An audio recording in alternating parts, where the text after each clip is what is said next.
وَلَقَدْ يَسَّرْنَا الْقُرْآنَ لِلذِّكْرِ فَهَلْ مِن مُّدَّكِرٍ۔ السلام علیکم ورحمۃ اللہ وبرکاتہ۔ الحمدللہ وکفیٰ وسلام علی عبادہ الذین اصطفیٰ۔ اشہد ان لا الہ الا اللہ وحدہ لا شریک لہ واشہد ان محمدا عبدہ ورسولہ صلی اللہ علیہ وآلہ وسلم۔ اللہم صلی علی محمد وعلی آل محمد کما صلیت علی ابراہیم وعلی آل ابراہیم انک حمید مجید۔ اللہم بارک علی محمد وعلی آل محمد کما بارکت علی ابراہیم وعلی آل ابراہیم انک حمید مجید۔ اما بعد فاعوذ باللہ السمیع العلیم من الشیطان الرجیم من ہمزہ ونفخہ ونفثہ۔ بسم اللہ الرحمن الرحیم۔ الذین یبخلون وَيَأْمُرُونَ النَّاسَ بِالْبُخْلِ وَمَن يَتَوَلَّ فَإِنَّ اللَّهَ هُوَ الْغَنِيُّ الْحَمِيدُ۔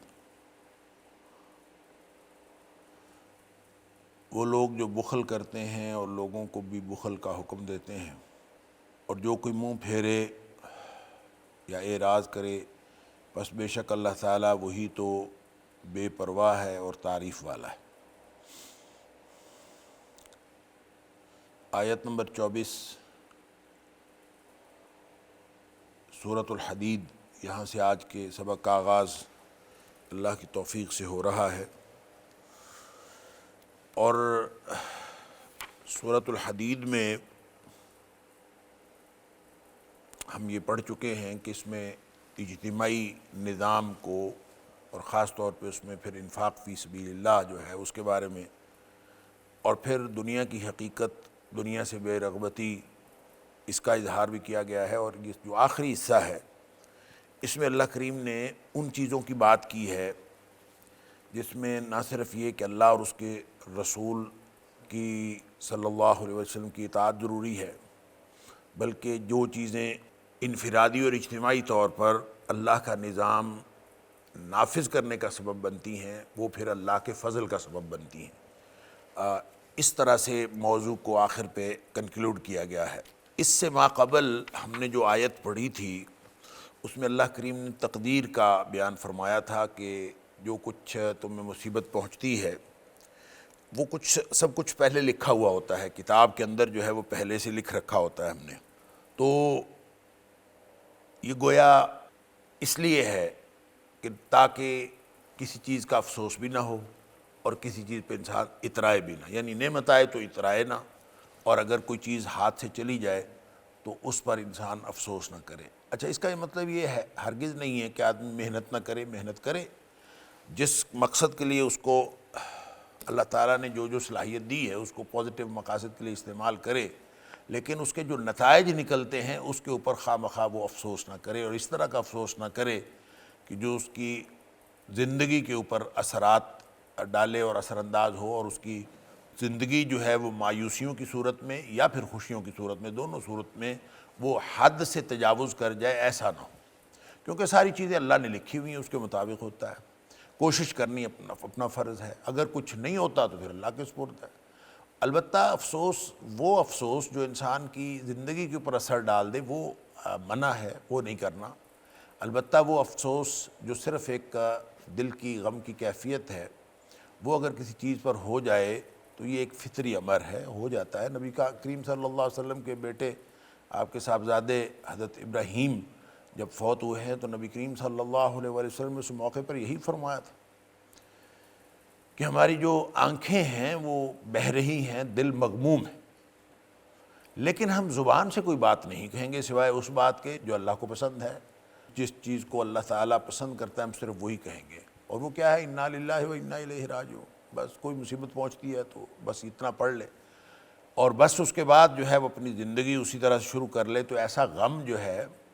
وہ نہ منع ہے، نہ فطرت انسانی کے خلاف ہے۔ اور اسی طرح خوشی، انسان کو خوشی ملے اور اس پر انسان خوش ہو جائے، الحمدللہ پڑھے، اللہ کا شکر ادا کرے، اور ایسی خوشی جو اس کی زندگی کا رنگ ڈھنگ بدل دے اور انسان اپنی نعمت کے اوپر اترانا شروع کر دے، وہ ناجائز ہے، وہ منع ہے۔ لہٰذا آخر پہ فرما دیا کہ واللہ لا یحب کل مختال فخور، اللہ تعالیٰ فخر کرنے والے کو اور مختال کو پسند نہیں کرتا۔ اس کے بارے میں نے اس دن بھی آپ سے عرض کیا تھا، مختال اور فخور جو ہے یہ دونوں عام طور پہ ہم معنی الفاظ ہیں۔ قرآن حکیم میں اترانے کے لیے یا اکڑنے کے لیے مختلف قسم کے الفاظ آئے، اس میں سے کہیں تو فرمایا کہ وَلَا تَمْشِ فِي الْأَرْضِ مَرْحًا، اکڑ کرنا چلو زمین میں۔ تو مرح جو ہے اکڑ کر چلنا، وہ بھی ایک تکبر کی علامت ہے۔ تو مختال جو ہے یہ بھی کہتے ہیں کہ اس کے دو مختال اور فخور، اس کا معنی بھی فخر کرنا اور مختال کا معنی بھی فخر کرنا۔ تو فرق اس میں یہ کہا جاتا ہے کہ یہ گویا شدت میں بڑھ کر ہے، عام جو انسان فخر کرتا ہے، تکبر کرتا ہے، اس سے شدت سے بڑھ کر، بطر سے بھی، مرحہ سے بھی، اور اس طرح کے جتنے مترادف الفاظ اور قرآن میں کوئی اہل علم نے، مفسرین نے 8-9 الفاظ مترادف جو ہیں وہ قرآن حکیم کے گنوائے ہیں کہ جو بظاہر مترادف ہیں لیکن کوئی نہ کوئی فرق ان میں ہے۔ اسی طرح مختال اور فخور ہیں کہ ان میں بھی فرق ہے۔ فرق کیا ہے یہ پھر مفسرین نے اپنے اپنے جو اہل لغت نے اس میں سے الگ الگ فرق رکھا ہے۔ جو مختال ہے اس کو سمجھنے کے لیے، یعنی اتنا فرق، ویسے تو آپ سمجھ لیں دونوں کا مطلب فخر کرنا، لیکن اتنا فرق ضرور سامنے رکھیں کہ مختال جو ہے یہ اس کا مادہ ہے خیل، خا یا لام، خیال مادہ ہے، خیال۔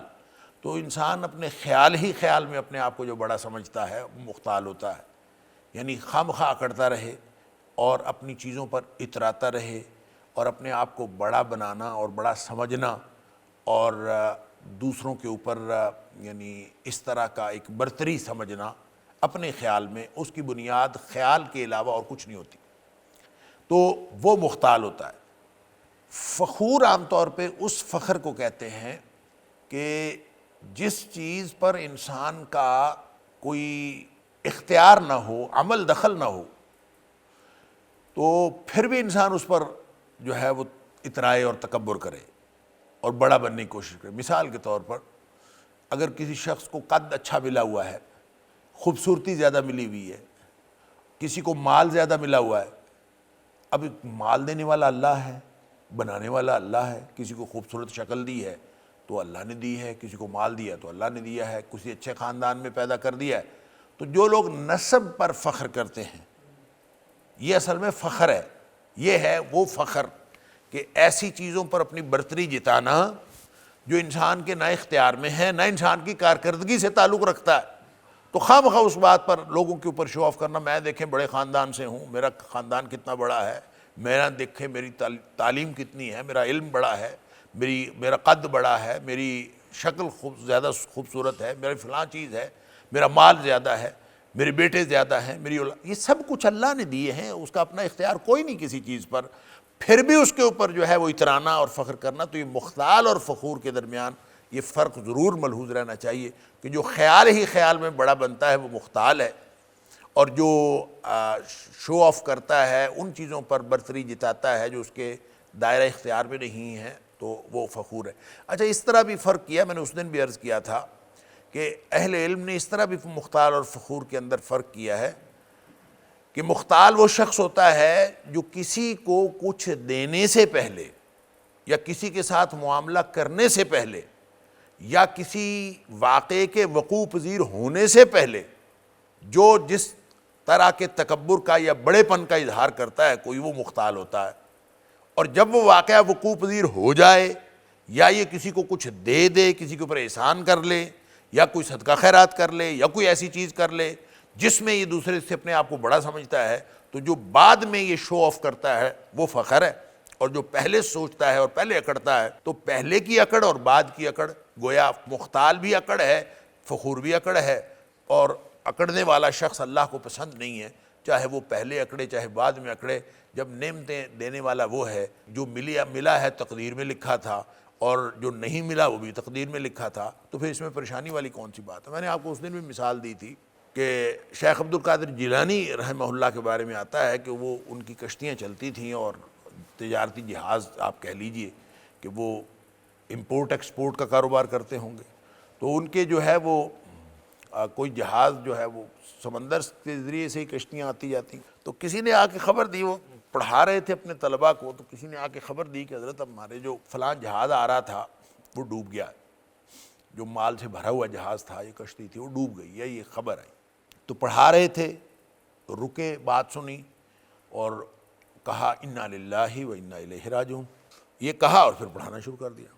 تو کچھ دیر بعد پھر ایک شخص آیا، اس نے کہا جی ابھی جو خبر آئی تھی وہ خبر جھوٹی ہے، اور وہ جو ہماری کشتی تھی یا جہاز تھا وہ خیر و عافیت سے کنارے لگ گیا ہے، پہنچ گیا ہے۔ کہتے اچھا پہنچ گیا ہے، الحمدللہ، تو بس ٹھیک ہے، پھر پڑھانا شروع کر دیا۔ اتنا اگر انسان کے اوپر غم بھی ہو اور خوشی بھی ہو تو یہ تو ٹھیک ہے، اس سے زیادہ ہو جو طبیعت کے اوپر اثر انداز ہو، بلکہ نہ صرف طبیعت کے اوپر اثر انداز ہو بلکہ دوسروں کو بھی متاثر کرنا شروع کر دے کہ مجھے بڑا غم ہے جی، میں بڑا مغموم آدمی ہوں، بڑی مصیبت ہے جی، میری ماں فوت ہو گئی ہے، میرے والد صاحب فوت ہو گیا، میرا فلاں ہو گیا، عزیز فوت ہو گیا، اور آدمی اس طرح آپے سے باہر ہو جائے کہ اب لوگوں کے لیے اس کو سنبھالنا مشکل ہو جائے۔ تو یہ کیفیتیں جو ہیں، چاہے وہ غم کی کیفیت ہو چاہے وہ خوشی کی کیفیت ہو، جب وہ ایک حد سے بڑھتی ہے تو وہ منع ہو جاتی ہے، یہ بتایا جا رہا ہے اس میں۔ وَلَقَدْ يَسَّرْنَا الْقُرْآنَ لِلذِّكْرِ فَهَلْ مِن مُّدَّكِرٍ وَلَقَدْ يَسَّرْنَا الْقُرْآنَ لِلذِّكْرِ فَهَلْ مِن مُّدَّكِرٍ۔ اب یہ لوگ جو مختال اور فخور ہیں، انہی کے بارے میں اس آیت میں جو میں نے شروع میں پڑھی ہے، جہاں سے آج کا آغاز کر رہے ہیں، تو یہ انہی کی ڈیفینیشن ہے یا پھر یہ کوئی اور لوگ ہیں جن کے بارے میں بتایا جا رہا ہے کہ کردار بتایا جا رہا ہے؟ وہ کیا ہے کہ الذین یبخلون ویأمرون الناس بالبخل، وہ لوگ جو بخل کرتے ہیں۔ بخل کا معنی ہوتا ہے روک لینا۔ اچھا، یہ کوئی بھی چیز آپ روک لیں وہ بخل ہے، وہ چاہے علم روک لیں بخل ہے، مال روک لیں بخل ہے، کسی چیز کی مدد روک لیں بخل ہے، کوئی بھی چیز آپ کسی سے روک لیتے ہیں بخل ہے۔ لہذا جو شخص صدقہ خیرات نہیں دیتا وہ بھی بخیل ہے، کسی کی مدد نہیں کرتا بخیل ہے، جو زکوٰۃ نہیں دیتا وہ بھی بخیل ہے۔ تو دینا جو ہے یہ بخل کے خلاف ہے، انفاق بخل کے خلاف ہے، اور بخل انفاق کے، یہ ایک دوسرے کے خلاف ہے۔ اچھا، ایک ہوتا ہے روک لینا اور ایک ہوتا ہے روک لینے کی خواہش، اس دونوں میں فرق ہے۔ جو روک لینا ہے اس کے لیے قرآن نے لفظ استعمال کیا ہے بخل، اور جو روک لینے کی خواہش ہے اس کے لیے قرآن نے لفظ استعمال کیا ہے شح، شین ہا، شح۔ تو شح کہتے ہیں شح نفسی ہی، یہ دل میں ہوتا ہے۔ تو قرآن کہتا ہے وَأُحْضِرَتِ الْأَنفُسُ الشُّحَّ،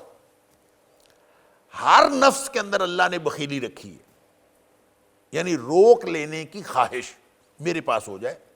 میں بڑا عالم بن جاؤں، میرے پاس علم ہو دوسروں کے پاس کم ہو، میرے علمی نکات دوسرے کو نہ پتہ چلے، میری دولت دوسروں تک نہ چلی جائے، میں دوسروں۔ اللہ تعالیٰ قرآن میں مثال دیتا ہے کہ بھلا کوئی کسی کو اتنا مال دیتا ہے، کوئی ایک امیر آدمی ہو اور دوسرا غریب آدمی ہو، تو وہ اس کو 10 کا نوٹ تو دے دیتا ہے، 100 کا نوٹ بھی دے دے گا، ہو سکتا ہے 1000 کا نوٹ بھی دے دے۔ یہ نہیں کبھی ہوا کہ کوئی آدمی غریب آدمی کو 1 کروڑ روپیہ دے دے، 2 کروڑ روپیہ دے دے، کہ فہم فی ہے سوا، کہ وہ برابر ہی ہو جائیں، یعنی امیر آدمی غریب کو اتنا دے دے کہ دونوں برابر ہو جائیں، یہ نہیں کوئی دیتا۔ انسانی نفسیات ہے، وہ نہیں دیتا اتنا۔ تو جب ایک وہاں تو اللہ نے توحید سمجھانے کے لیے کہا ہے کہ کوئی شخص کسی کو اتنا نہیں دیتا کہ وہ جو غریب ہے وہ امیر ہو جائے اور اس کے برابر ہو جائے، اتنا تو کوئی دیتا ہی نہیں نا۔ تو خالق کے بارے میں کیا خیال ہے؟ خالق جو پیدا کرنے والا ہے وہ اور مخلوق برابر ہو جائیں گے کسی موقع پر؟ اللہ۔ تو یہاں جو بات شح اور بخل کی سمجھنے والی ہے وہ یہ ہے کہ انسان کے اندر یہ کیفیت پائی جاتی ہے فطری طور پر کہ میری چیزیں میرے پاس رہیں، میری چیزیں میں استعمال کروں، میری چیزیں میرے بچے استعمال کریں، میرا خاندان استعمال، میں یہ جو یہ اپنی چیزیں اپنی سنبھالنا، روکنا، دوسروں سے میں روکے رکھوں اور اپنے آپ کو استعمال کروں، یہ ایک فطری خواہش ہے، اور یہ خواہش اللہ نے رکھی ہے برائے امتحان، ہمارے دل میں رکھی ہے۔ وَأُحْضِرَتِ الْأَنفُسُ الشُّحَّ، ہر نفس کے اندر اللہ نے یہ شح رکھی۔ یہ بالکل اسی طرح جیسے فرمایا کہ وَنَفْسٍ وَمَا سَوَّاهَا فَأَلْهَمَهَا فُجُورَهَا وَتَقْوَاهَا، کہ ہم نے نفس کے اندر فجور بھی رکھا ہے، تقوی بھی رکھا ہے، یعنی نیکی کی خواہش، نیکی کی طرف میلان وہ بھی ہے، اور برائی کی طرف، برائی کی خواہش، برائی کی طرف میلان وہ بھی ہے، فجور بھی ہے، تقوی بھی ہے۔ اب انسان بچے گا وہ قد افلح من زکاہا، جو پاکیزگی کی طرف چلا جائے گا وہ بچ جائے گا۔ یعنی دو ٹینڈنسیز ہیں، ادھر بھی جا سکتا ہے ادھر بھی جا سکتا ہے، تو قد افلح من زکاہا وقد خاب من دساہا، جو ادھر چلا گیا وہ نامراد ہو جائے گا، جو ادھر چلا گیا وہ کامیاب ہو جائے گا۔ تو بس اتنا سا فرق۔ اسی طرح فرمایا کہ یہ جو شح ہے، بخیلی کی خواہش، یہ اللہ نے ہر دل میں رکھی ہے، اور بچے گا کون؟ وَمَن یُوقَ شُحَّ نَفْسِهِ، وہ بچے گا جو اپنی دل کی بخیلی سے بچ گیا۔ وَمَن یُوقَ شُحَّ نَفْسِهِ، دل میں بخیلی ہے، اس کو پھر بھی دبانا نہیں۔ اور یہ بات اللہ کریم نے وہاں بھی فرمائی جہاں اللہ تعالیٰ نے اس انصاری کا واقعہ جو ہے اس کے بارے میں آیت نازل فرمائی کہ یُؤْثِرُونَ عَلَىٰ أَنفُسِهِمْ وَلَوْ كَانَ بِهِمْ خَصَاصَةٌ، کہ دوسرے لوگوں کو اپنے اوپر ترجیح دیتے ہیں چاہے خود بھوک میں ہو، خود جتنی مرضی مشکل میں ہو دوسروں کو ترجیح دیتے ہیں۔ اور یہ ابو طلحہ انصاری رضی اللہ تعالیٰ عنہ کے بارے میں آئی کہ وہ ان کو نبی پاک صلی اللہ علیہ وسلم نے فرمایا تھا کہ اللہ کے رسول کے مہمان کو کوئی ہے جو کھانا کھلائے، تو انہوں نے حامی بھر لی، میں کھانا کھلاتا ہوں، کیونکہ نبی پاک صلی اللہ علیہ وسلم اس سے پہلے پتہ کر چکے تھے پورے آپ کے ازواج مطہرات کے گھروں میں سے کسی سے کھانا نہیں ملا تھا، تو آپ یہ طے کر چکے، آپ نے پھر اعلان کیا، ابو طلحہ ساتھ لے گئے اس شوق میں کہ اللہ کے رسول کا مہمان ہے تو میں اس کو کھانا کھلاتا ہوں۔ تو گھر جا کے بیوی سے پتہ کیا تو گھر میں کھانا تھا ہی نہیں، تو بیوی نے کہا تیرے لیے اور میرے لیے بھی کھانا نہیں ہے، تو صرف بچوں کے لیے۔ تو کہا کہ بچوں کو بہلا پھسلا کے سلا دو اور مہمان کو کھانا دے دو، اور ان کو سلا دیا، اور جس وقت کہتے ہیں ہم دونوں بیٹھ جائیں گے کھانا کھانے، تو تم ایسے کرنا کہ جس وقت ہم کھانا شروع کریں تو کسی بہانے چراغ گل کر دینا، دیا بجھا دینا، تو دیا بجھ جائے گا اور اندھیرا ہوگا تو میں منہ سے ویسے چپ چپ کرتا رہوں گا اور مہمان سمجھے گا کہ یہ بھی کھا رہا ہے، تو تاکہ اللہ کے رسول صلی اللہ علیہ وسلم کا مہمان پیٹ بھر کے کھا لے اور ہم سارا گھر بھوکا سویا، صرف مہمان نے کھایا۔ وَيُؤْثِرُونَ عَلَىٰ أَنفُسِهِمْ وَلَوْ كَانَ بِهِمْ خَصَاصَةٌ، وہاں اللہ کریم فرماتا ہے وَمَن یُوقَ شُحَّ نَفْسِهِ، یہ جو شح نفس ہے نا، اس کے اوپر حاوی ہوئے بغیر یہ کام نہیں ہوتا، اس کو دبائے بغیر نہیں ہوتا۔ دل تو یہی کرتا ہے میرے بچے کیوں بھوکے سوئیں بھائی، پہلے میں اپنے بچوں کو کھانا کھلاؤں گا کہ ان کے پیٹ بھرنے کے بعد وہ میرے پاس بچے گا بھی دوسرے کو کھلا دوں گا۔ لیکن وَيُؤْثِرُونَ عَلَىٰ أَنفُسِهِمْ وَلَوْ كَانَ بِهِمْ خَصَاصَةٌ، اپنے اوپر دوسروں کو ترجیح دینا، یہ اس وقت ممکن ہوتا ہے جب شح نفس کے اوپر انسان قابو ڈال لیتا ہے۔ فرمایا وَمَن یُوقَ شُحَّ نَفْسِهِ فَأُولَٰئِکَ هُمُ الْمُفْلِحُونَ، جو اپنی دل کی بخیلی سے بچ گیا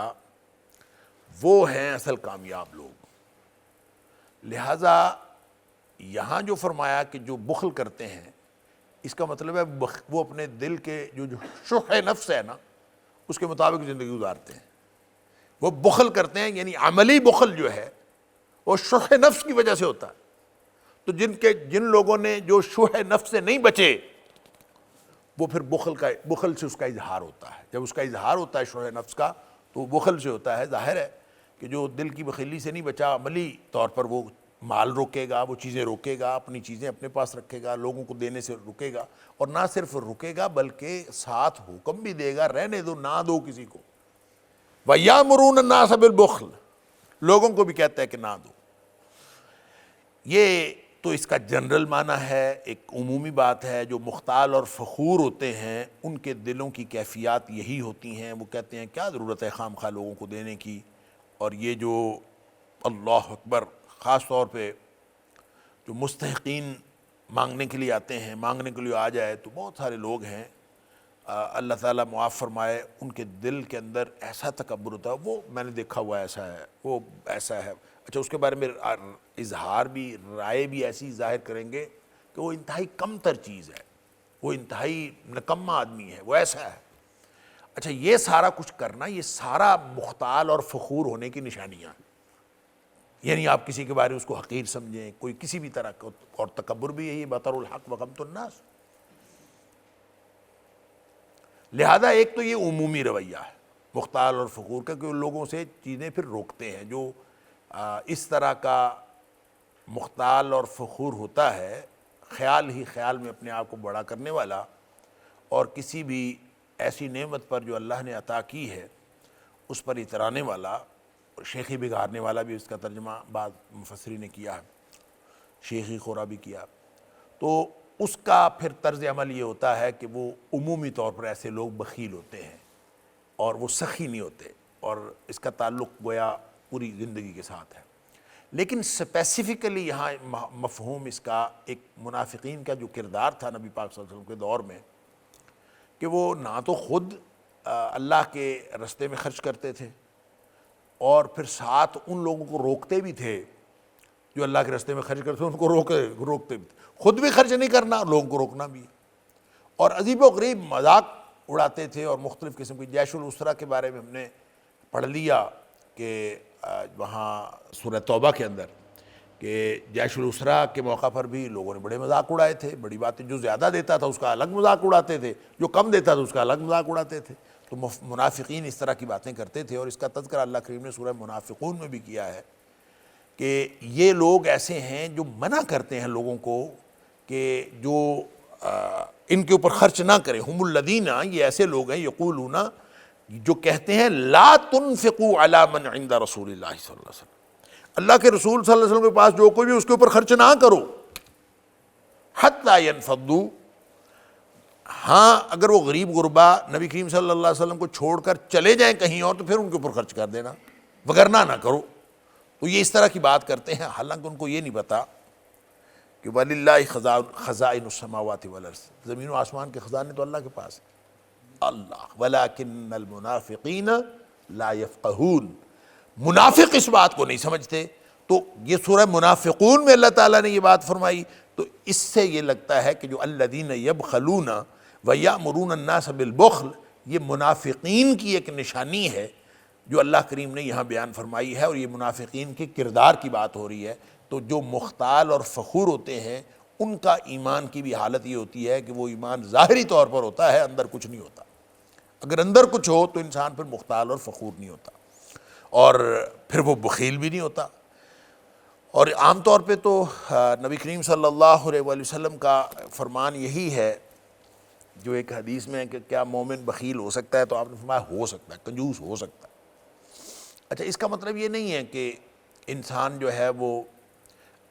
بخل کرنا شروع کر دے اور کہے کہ مومن بخیل ہو سکتا ہے لہذا میں کر سکتا ہوں، تو اس کو بنیاد بنا کے بخل کرنا شروع کر دے، یہ نہیں ہے اس کا مطلب۔ اس حدیث کا معنی یہ ہے کہ بعض لوگوں کی طبیعتیں کنجوسی والی ہوتی ہیں، بعض لوگوں کی طبیعتیں جو ہے فضول خرچی والی ہوتی ہیں، بعض لوگوں کا ہاتھ بہت کھلا ہوتا ہے، بعض لوگ نہیں خرچ کرتے، یہ طبیعتیں ہیں۔ تو ایسی طبیعت کسی کی ہونا کہ وہ مزاجن اپنے اندر بخل کی سی یا کنجوسی کی سی کیفیت رکھے یا محسوس کرے، یا دوسرا شخص جو ہے وہ مزاجن شاہ خرچ ہو، بھلے ایک جیسے ہی ان کی ذرائع آمدن ہوں، بھلے ایک جیسے ہی ان کے پاس دولت ہو، وسائل ایک جیسے ہی ہوں، لیکن ایک شخص جو ہے وہ ذرا روک کے رکھتا ہے اور دوسرا شخص زیادہ خرچ کرتا ہے، یہ طبیعتیں اللہ نے بنائی ہیں۔ وَلَقَدْ يَسَّرْنَا الْقُرْآنَ لِلذِّكْرِ فَهَلْ مِن مُّدَّكِرٍ وَلَقَدْ يَسَّرْنَا الْقُرْآنَ لِلذِّكْرِ فَهَلْ مِن مُّدَّكِرٍ، لہٰذا طبعاً کوئی شخص اس طرح کا ہو، اور طبعاً کوئی شخص، مثال کے طور پر کوئی ایک آدمی بہت بڑبولا ہو سکتا، کوئی آدمی جو ہے وہ بہت کم گو ہو سکتا ہے۔ اب اس کا مطلب یہ نہیں ہے کہ یہ بڑبولا ہونا جو مینوفیکچرنگ فالٹ ہے، تو اگر اللہ نے کسی کو ایسا بنا دیا ہے تو یہ اس کی، اب ظاہر ہے اس کا تو اس کے اوپر کوئی اختیار نہیں ہے نا، کہ اللہ نے کسی کو، جیسے جن کی آواز جو اونچی تھی ویسے ہی اونچی تھی، اور جب انہوں نے سنا کہ لا ترفعوا اصواتکم فوق صوت النبی، کہ نبی کریم صلی اللہ علیہ وسلم کی آواز سے اپنی آواز بلند نہ کرو، تو ان کی آواز نیچرلی بلند تھی، تو قرآن نے کہا کہ ان کے تو اعمال ضائع ہو جائیں گے، جن کی آواز نبی پاک صلی اللہ علیہ وسلم کی آواز سے اونچی ہو گئی اس کے اعمال ضائع ہو جائیں گے اور وہ جہنم میں جائے گا۔ بڑے ہی پریشان ہوئے، گھر بیٹھ گئے، رونا شروع کر دیا کہ میری آواز تو نبی پاک صلی اللہ علیہ وسلم کی آواز سے اونچی ہے، تو کہیں میں پکڑا نہ جاؤں، تو اس کا مطلب ہے میں تو جہنمی ہو جاؤں گا اگر نبی کریم صلی اللہ علیہ وسلم کی آواز سے میری آواز اونچی ہے۔ تو پھر نبی کریم صلی اللہ علیہ وسلم صحابہ کو بھیجا کہ ان کو جا کے بتائیں کہ تو جہنمی نہیں، تو جنتی ہے۔ اللہ اکبر۔ تو پھر مفسرین نے لکھا ہے کہ وہ بڑے ہی مخلص مسلمان تھے، اور بعد میں ایک جنگ میں جو ہے وہ لڑتے ہوئے شہید ہو گئے اسلام کی طرف سے۔ تو کہنے کی بات یہ ہے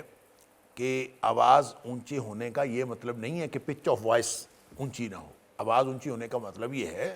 کہ نبی کریم صلی اللہ علیہ وسلم کی بات آ جائے تو اس کے سامنے کسی کی بات نہ کرو، اپنی بات نہ کرو، کسی کی بات نہ کرو، بس نبی پاک صلی اللہ علیہ وسلم کی بات کو سب سے بلند رہنا چاہیے، اس کا مطلب یہ ہے۔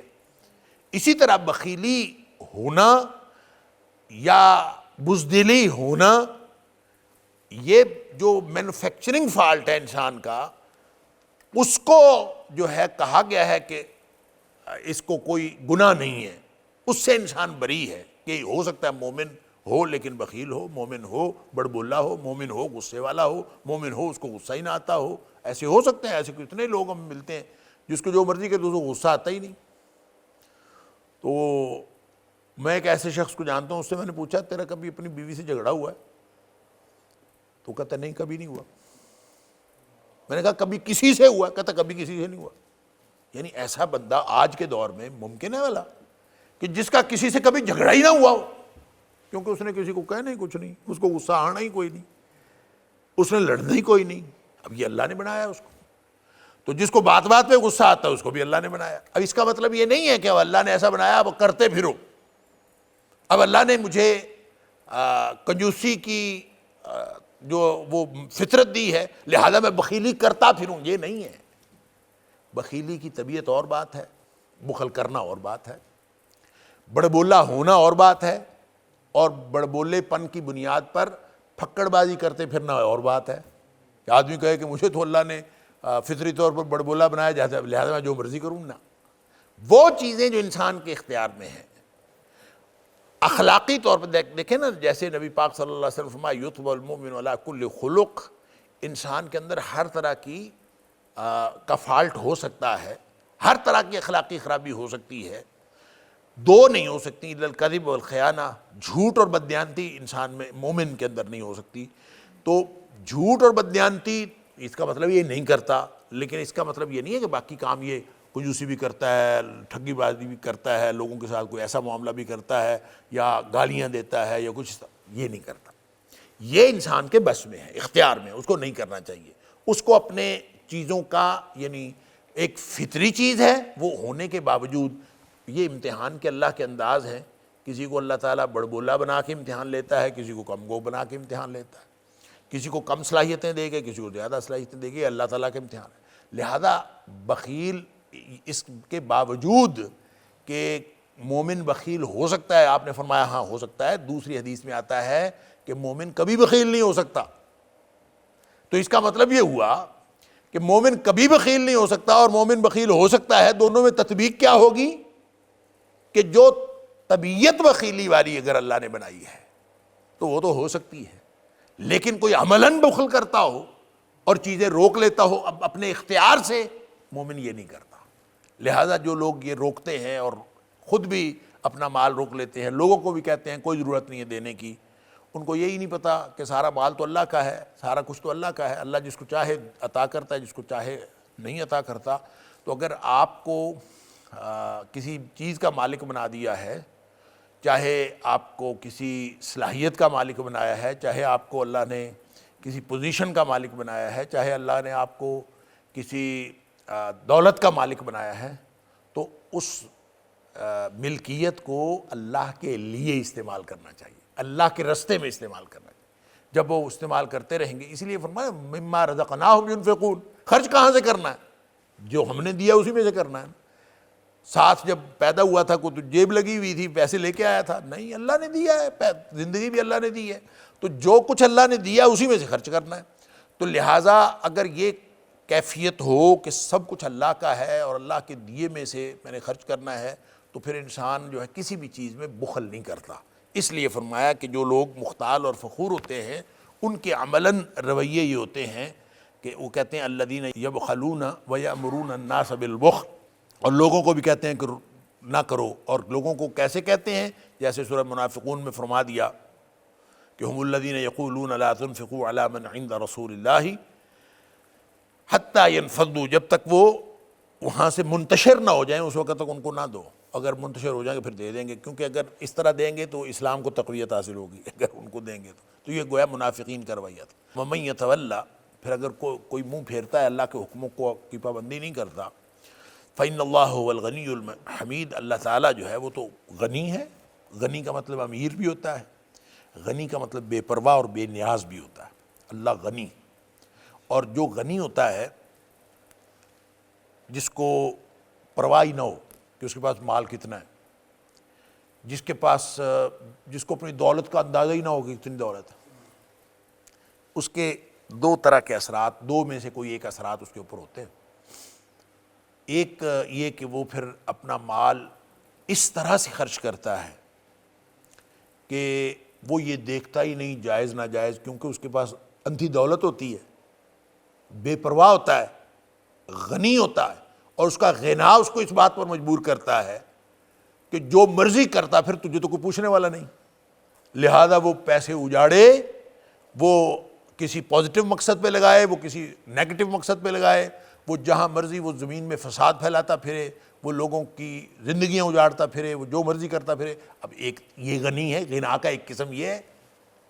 تو اللہ غنی ہے، لیکن اللہ ایسا غنی نہیں ہے، غنی بھی ہے اور الحمید بھی ہے۔ هو الغنی الحمید، وہ غنی کہ اس کا غنا وہ بڑی تعریفوں والا ہے۔ یعنی اللہ تعالیٰ کا غنا ایسا ہے کہ اس کے جو بے پناہ، جو اللہ تعالیٰ کو للہ خزائن السماوات والارض، زمین و آسمان کے خزانے اس کے پاس، لہٰذا وہ ان خزانوں کو کبھی ہو نہیں سکتا کہ وہ کسی ایسی جگہ پہ خرچ کرے کہ جو مصلحت عامہ کے خلاف ہو، ایسا نہیں ہوتا۔ مصلحت عامہ کے خلاف انسان کرتے ہیں، اللہ نہیں کرتا، اللہ تو حمید ہے، لہذا اللہ غنی بھی ہے، اللہ حمید بھی ہے۔ اور یہ صرف اس کا معنی یہ نہیں ہے، صرف یہ نہیں ہے کہ اللہ غنی بھی ہے اور حمید بھی ہے، بلکہ اس کا معنی ہے اللہ غنی، اللہ ہی غنی ہے اور اللہ ہی حمید ہے۔ هو الغنی الحمید، حصر پیدا ہو گیا، هو الغنی الحمید، وہی غنی ہے اور وہی حمید ہے، یعنی وہی، دنیا میں کوئی ایسا غنی ہو نہیں سکتا، اور کہ وہ اس کے پاس مال و دولت ہو اور کبھی وہ نیگیٹو چیزوں پہ خرچ نہ کرے۔ تو اللہ تعالیٰ جب بھی کرتا ہے، اللہ تعالیٰ ہمیشہ پازیٹیو۔ دیکھیں جب انہوں نے، یہودیوں نے کہا تھا نا کہ اللہ کا ہاتھ تنگ ہے، ید اللہ مغلولہ، اللہ کے ہاتھ بندے، تو اللہ تعالیٰ نے فرمایا کہ اس کے ہاتھ تو کھلے ہیں، اللہ کے ہاتھ بند نہیں ہیں، بل یداہ مبسوطتان، اس کے دونوں ہاتھ کھلے ہیں، لیکن وہ جس پر چاہتا ہے خرچ کرتا ہے، وہ جیسے چاہتا ہے خرچ کرتا ہے۔ وہ ضروری ہے یہودیوں کو دے تو پھر تو اس کے ہاتھ کھلے ہیں، اور نہ دے تو وہ کہے کہ اللہ کا ہاتھ تنگ ہے۔ یہ اللہ کو معلوم ہے کہ اللہ نے کس کو دینا ہے کس کو نہیں دینا، اور اللہ تعالیٰ جہاں دیتا ہے وہ مصلحتیں وہی جانتا ہے، لہذا کسی بھی چیز کے بارے میں ہم نہیں یہ فیصلہ کر سکتے کہ اللہ تعالیٰ جو ہے وہ جس چیز کو، جس کو بھی، جو بھی، اللہ کا کوئی ایک حکم بھی ایسا نہیں ہے جو انسانی مصلحت کے خلاف ہو۔ اس لیے یہ بات آپ نے میرے سے پہلے سنی ہوگی کہ میں عرض کیا کرتا ہوں، ایک قانونی حکم ہوتا ہے اور ایک نصیحت ہوتی ہے۔ نصیحت جو ہوتی ہے اس میں مخاطب کی خیرخواہی مطلوب ہوتی ہے، اور قانونی حکم جو ہوتا ہے اس میں مخاطب کی خیرخواہی ہونا ضروری نہیں ہوتا۔ لیکن اللہ کے حکم کا اعجاز یہ ہے کہ اللہ کا ہر قانونی حکم بھی مخاطب کی خیر خواہی رکھتا ہے، لہٰذا جس کو اللہ جس چیز کے بارے میں جو جہاں خرچ کرتا ہے وہ جو بہتر سمجھتا ہے وہی کرتا ہے، اور وہ بہتر ہوتا ہے اس کے لیے۔ اس طرح وراثت کے احکام جب بتائے سورہ نساء میں تو وہاں بھی فرمایا کہ تمہیں نہیں پتا کہ کون زیادہ حقدار ہے، اللہ کو پتہ ہے۔ باپ زیادہ قریبی ہے کہ بیٹا زیادہ قریبی ہے، اللہ زیادہ جانتا ہے، تم نہیں جانتے، لہذا خود حصے اللہ نے مقرر کر دیے ہیں۔ اب یہاں بیٹھے لوگ سوچ رہے ہوتے ہیں کہ فلاں کو کیوں اتنا حصہ دے دیا، فلاں کو کیوں اتنا کر دیا۔ بھئی اللہ نے کیا ہے، وہ زیادہ جانتا ہے، اس کو یہ زیادہ معلوم ہے کہ کس کا کتنا حق بننا چاہیے تھا، اس نے خود حصے مقرر کر دیے۔ اللہ حاذ القیاس، جب ہم کہتے ہیں هو الغنی الحمید تو اس کا ایک تو معنی یہ ہے کہ ایسا غنی جس کا غنا صرف پازیٹیو مقاصد کے لیے استعمال ہو، وہ غنی کوئی اور ہو ہی نہیں سکتا سوائے اللہ کے۔ اور جو بھی کوئی غنی ہوگا وہ کچھ نہ کچھ تو اپنے اوپر لگائے گا نا، کچھ نہ کچھ تو کرے گا، اور کچھ نہ کچھ تو وہ ادھر ادھر خرچ کرے گا، کیونکہ خطا کا امکان ہر ایک سے ہے۔ تو وہی اللہ ہے جو ایسا غنی ہے کہ اس کا غنا وہ ہمیشہ تعریفوں والا ہے۔ هو الغنی الحمید، وہ الغنی بھی ہے اور اصل غنی بھی وہی ہے اور اصل تعریفوں والا بھی وہی ہے۔ آپ اس کا ترجمہ انتہائی بے پرواہ، نہایت بے پرواہ، بہت زیادہ بے پرواہ، وہی بے پرواہ، یعنی جو بھی ترجمہ کر لیں، لیکن یہ مفہوم ذہن میں ہونا چاہیے کہ یہاں جہاں بھی قرآن نے ہوا کے ساتھ اور لام استغراق کے ساتھ جہاں کہیں بھی اللہ تعالیٰ کی صفات اس طرح بیان ہوتی ہیں تو اس کا مطلب ہوتا ہے کہ وہی ہے اور اس کے علاوہ کوئی نہیں ہے۔ إن هذا القرآن يهدي للتي هي أقوم ويبشر المؤمنين الذين يعملون الصالحات أن لهم أجرا كبيرا